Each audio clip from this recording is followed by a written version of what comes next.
I will introduce myself again for people that might not know me, that might be coming here for the first time. I'm Lajide Richard Lawing. I'm an ICU physician. I work in Statesboro, Georgia, and I also do real estate. And I do commercial real estate, specifically real estate syndication, and I'm the CEO and founder of 3DS Capital with my wife. Hopefully, my wife is also listening to this. She's out of the country right now, but I wanted to talk a little bit about my lessons that I've learned from real estate. So I try to do this weekly LinkedIn lives. We started about 3 weeks ago or so. So this is the third or fourth time that we're going to do one. And I kind of choose topics that I think that may resonate with people. Before I start again, like I said earlier on, but obviously I was talking to myself at that point. This is not, I'm not a financial advisor. This is not this is not financial advice. This is for educational purposes only. I am telling you about my experiences in the real estate space. I've been in the real estate space now for since 2011.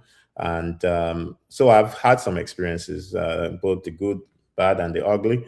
So, and I think that telling people about those experiences will actually help some people to reduce the time they get to their destination. I'm currently not at my destination, but at least the educating others may help reduce the hiccups on their journey, because we're all going to have hiccups in life. It's just a part of the process, right? So so I'm just going to tell you some of the lessons that I've learned from my time in the real estate space, and some of the things that I wished I'd known before now. So I'm going to go to the next slide. So I was talking about 1031 exchanges, and I'd actually just gone to town about them and said a lot of stuff that I can't remember right now, but I think we'll just go through it gradually. So what is 1031 exchange? So 1031 exchange is a way for a real estate investor to defer capital gains tax when they sell a when they sell a rental property and they're going to buy another rental property with it. So when you buy, I was given an example that if you bought a house, let's say in 2022 for 500,000, and you rented it out, and now you decide to sell it in 2026, and now it's worth 700,000.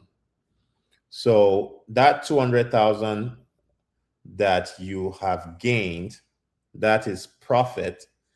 You have to pay taxes on that money.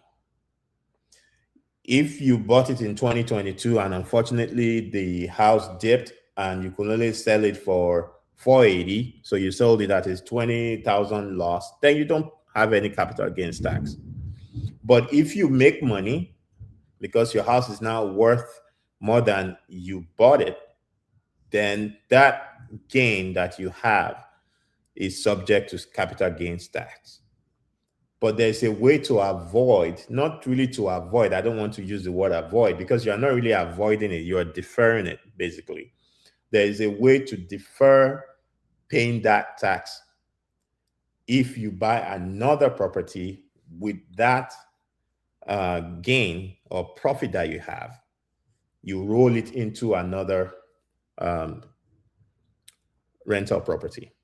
So I was trying to explain that actually I learned this by mistake, So we had a property that I bought with my wife. I can't remember the year now, but we bought this property. She wanted to flip it.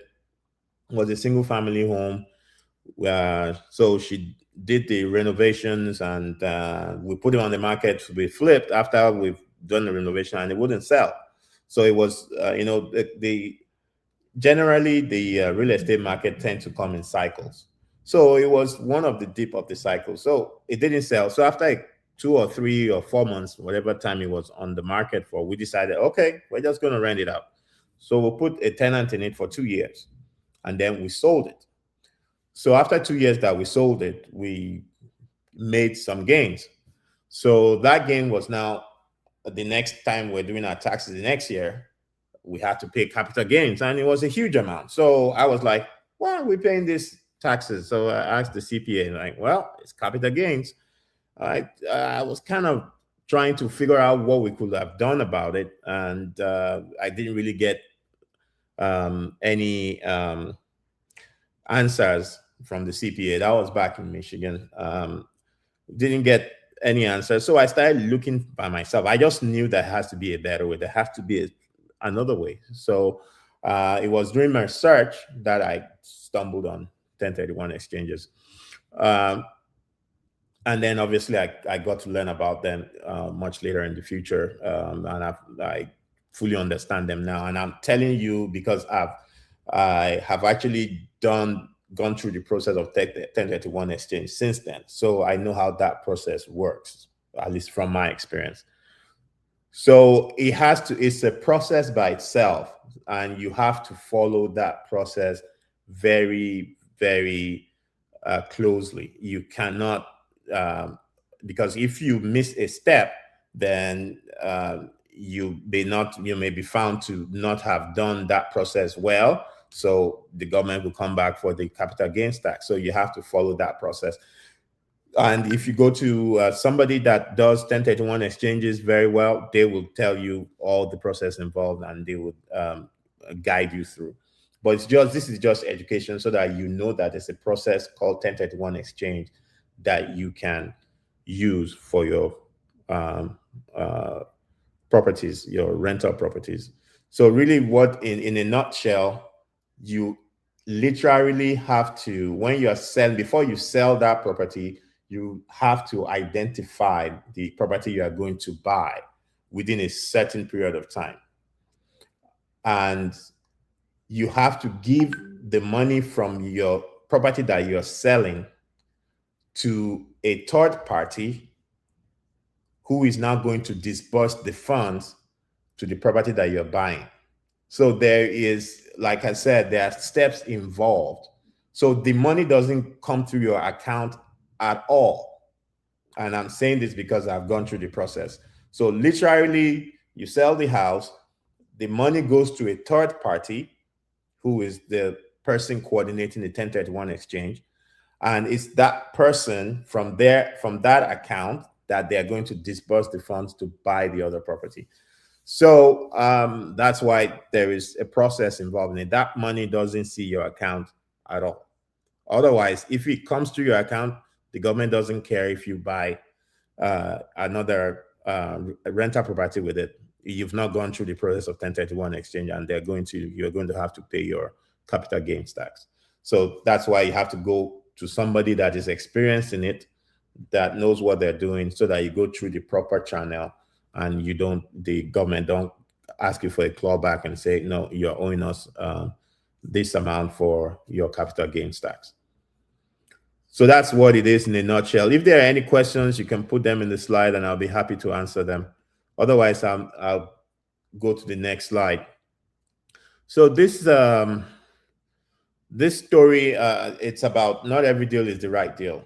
Obviously, in syndication, syndication is also broad. Like every part of real estate, there's just a lot to know about it.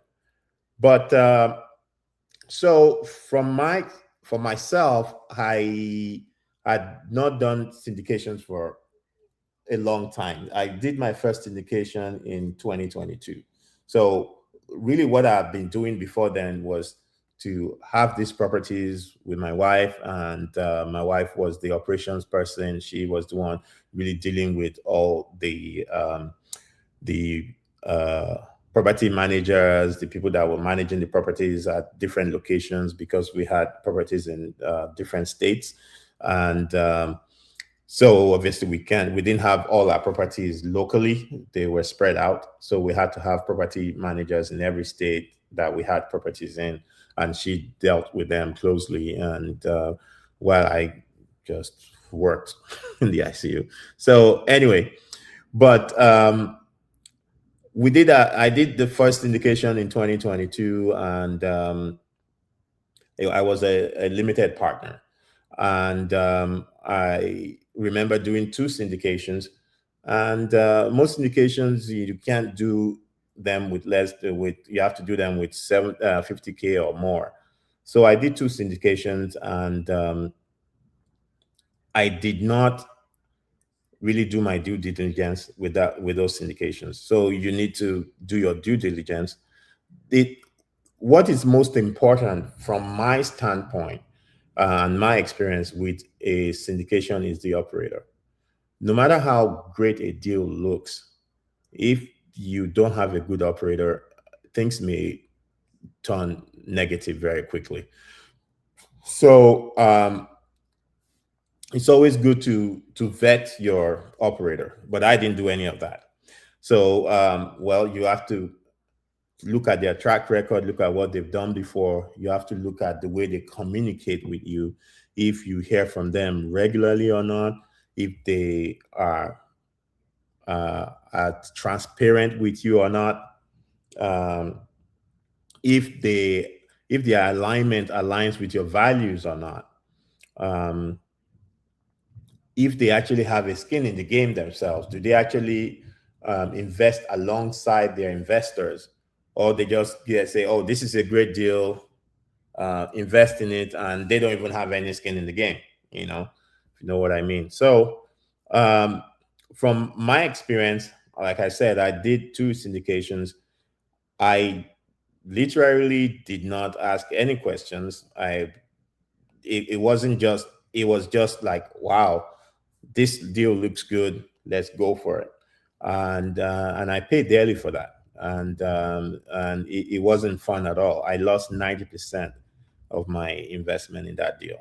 And I'm saying this so that people know that, look, real estate is great, and very few things can go wrong. But when those few things go wrong, they go wrong big, because you're not talking about $50 or $2,000. You're not even talking about $10,000. You're talking about $50, 50,000 or more. So the possibility of losing a large chunk of money is there when in real estate. Real estate is, compared to the stock market, there's a lot of yo-yo on the stock market. It's just the way the stock market works. I have nothing against the stock market. I have some funds in the stock market. It's always good to diversify, but you can have a lot more undulation in the stock market. But in real estate, you hardly have those undulations, but you have cycles. So there are times when the real estate market is relatively quiet or relatively slow, and there are other times when it's on the upswing. And those cycles come ever so often. Usually it's not yearly. Usually it's like every 3 or 4 or 5 years. But you would have some kind of cooling off of the market. And then, although there are some cyclical trends that come in the rental market yearly as well, there are times of the year when people just don't rent, and there are times of the year when people rush looking for places to rent. And I know that because some of our property managers will tell us, "Oh, this is not the time of the year for you to have your house empty, because we won't be able to rent it out at this time of the year." But the other time of the year, they say, "Oh, this is the prime time. People are going to rush after." So it's the cycles. They do come like that. But anyway, I just want you to know that with being a limited partner in a syndication deal, you need to vet your operators. You need to ask them questions, tough questions. I remember the last time I had the LinkedIn Live was with my wife, and we were encouraging people to ask questions, and we were kind of No, not upset. We're just kind of surprised that nobody asked any questions. But we wanted people to just ask questions. The more questions you ask, the better. Actually, the harder the questions, the better. So because then we're able to break things down for you as much as we understand them. Like I said, we're not giving financial advice, but because it's always good to, after going through everything, to talk to your financial advisor and see if something is a good fit for you or not. But that's all I'm going to say about that deal. So knowing that the fact that a deal looks good on paper does not mean that it's going to work if you don't have really good operators for that deal. All right. The real estate professional status. Now, this is one of the most amazing things that's happened to us or me personally. And also, it took us a while to kind of catch up on this too. So there's a real estate professional status. There are very strict criteria for it, and they are on the slide right there. You can read them. So there is would I say that there is some out there, people kind of think that for you to be a real estate professional or to get the real estate professional status, you have to have a real estate license. And that I'm telling you from a personal story. Now, that happened to us. So my wife didn't walk out of the home for several years. She was at home taking care of our kids, and we had all these properties everywhere that she was managing.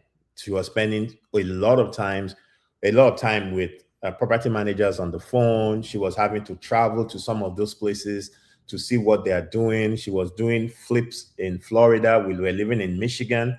So there are times when she flew back and forth from Florida to Michigan several times a year, trying to coordinate a lot of things.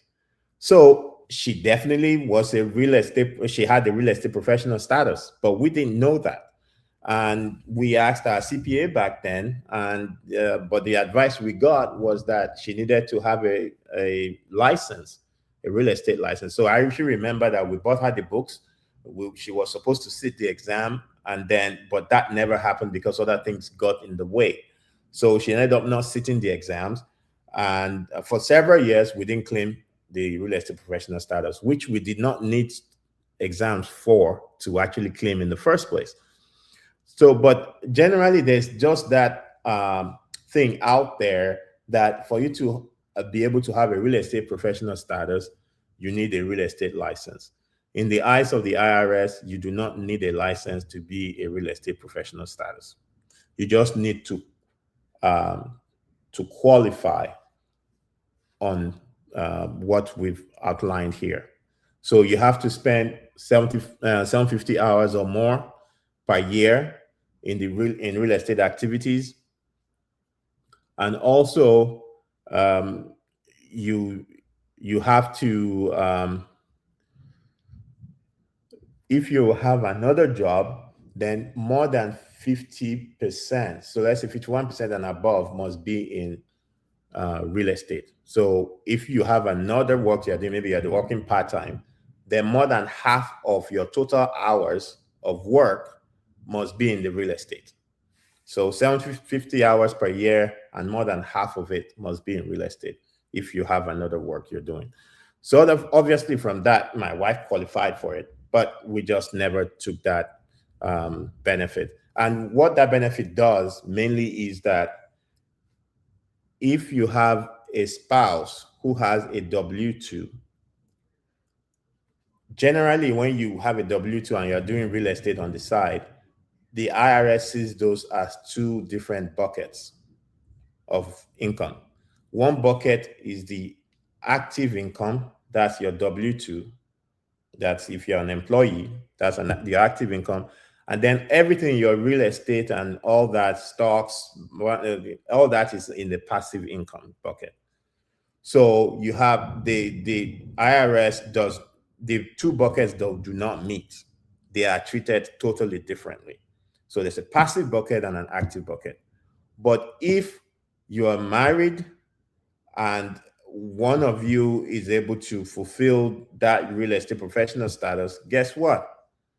Then your active W-2, your real estate, because they are not, they've now fulfilled criteria for the real estate professional status, that real estate activity now becomes active. So it pretty much joins with your W-2. So whatever losses you have in a real estate, you can take it out of your W-2. So, and that is a huge tax advantage.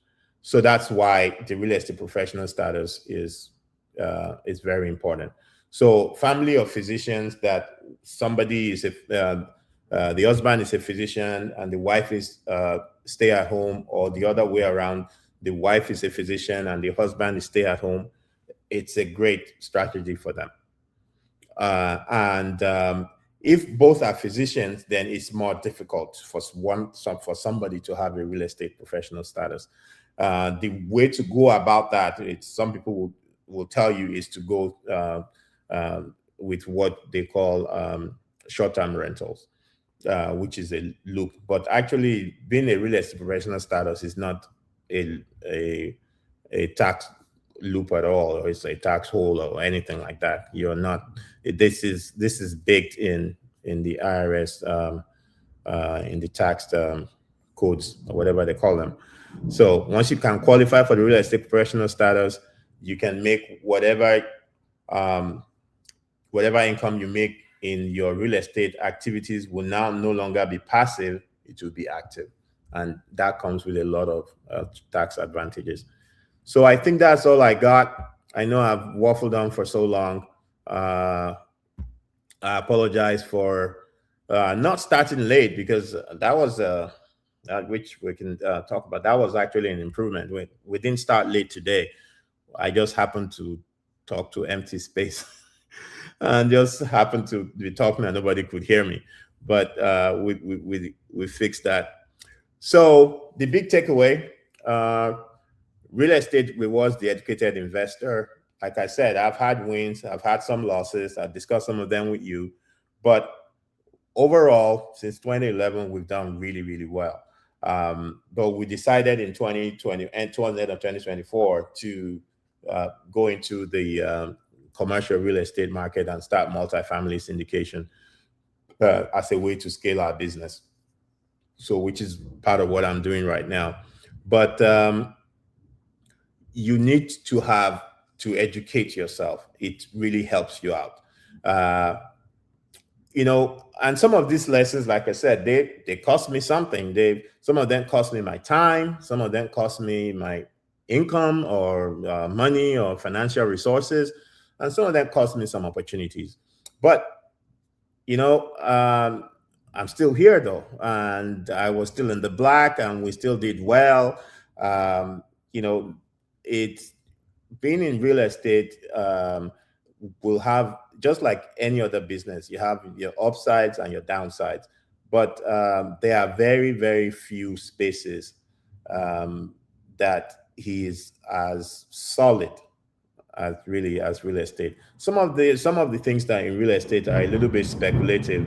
Oh, it's kind of raining pretty hard here, and it's kind of like a thunderstorm. I don't know if you guys heard that, but anyways, some of the things can be speculative in like how much appreciation will be. Nobody can really, you can have a hazard a guess and feel that, oh, this is how much the houses in this area have been appreciating over the last 10 years or whatever. But, that doesn't really give you that's how it's going to be. But when you talk about, expenses and your cash flow, that's very predictable. That is solid. So there are very few things that you can do as a way of investment that's as solid as real estate. Because most of the stock market, like I said, I have nothing against the stock market. I do have some stocks here and there, but that's purely speculative. That kind of drives those markets, and that's how they work. So know the tools, know your partners, know your strategy, know the operators very well. Ask very, very hard, tough questions. Like I said, the last one, the game that we play is winnable, but you have to understand the rules so that you know how to play the game. All right. You know, you can start your journey with us. We're at 3DS Capital. That's our website, www.3dscapital.com. You can book a call with me, or you can book a call with my wife. You can join our email list for updates on what we're up to. And, you know, as some of you may know, we named 3DS is named after her kids. We have three children, and their names begin with D. So each of them. So that's why where we, you know, we do this for them, and that's where the name of our company is 3DS Capital. So thanks again for joining me. You could have been anywhere, but you decided to stick around and listen to my waffle tonight. I appreciate it. So if there are any questions, somebody put you can put in the chat. Otherwise, I'm going to sign out and hope you guys have a good evening. I'm actually here with a friend trying to watch soccer, but you know, I just saw that the England is up 2-0. So anyway, so I'll leave you guys to watch the World Cup as well. And thank you very much for joining me. Have a good one. Bye bye.